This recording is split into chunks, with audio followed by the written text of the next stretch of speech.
Just saw the girl's video who's talking about how she almost got kidnapped in Colombia, and I feel like this really weighs heavy on me as somebody that's traveled a lot.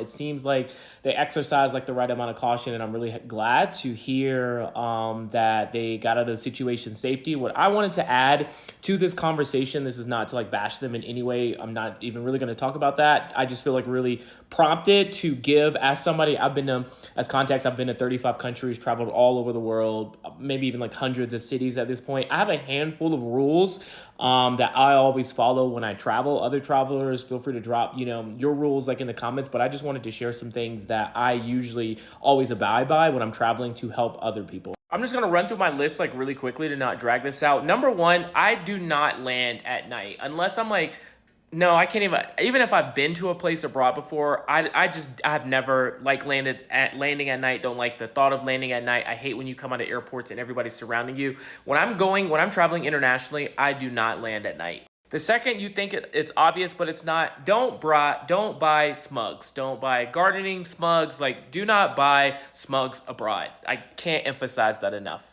Before you get to the country, know the safest way and the most well-known way to get from the airport to wherever you're staying. As somebody that's traveled so much, the hardest thing about traveling is honestly getting from the airport, especially at your first time in a city, to where you're actually staying. So just have like 2 or 3 options. Know if they're like legal taxis, illegal taxis. Just have some type of understanding on how you're getting from the airport. It should be higher up, but have cash. Have cash. Whether you get it at the airport, before you travel internationally, but always have an emergency amount of local currency when you're traveling. Like, I would say like $50, whatever that translates to in the absolute least, but I can't emphasize that enough. Have some cash. Try to scatter your belongings. I never travel with like all my belongings. Like I might have like a few cards in one bag, a few cards in another bag, my passport in another bag. That way if something gets stolen, if I leave anything, if anything happens, I'm not like down bad for like everything, right? I'm not like ID-less and moneyless. So try to like scatter your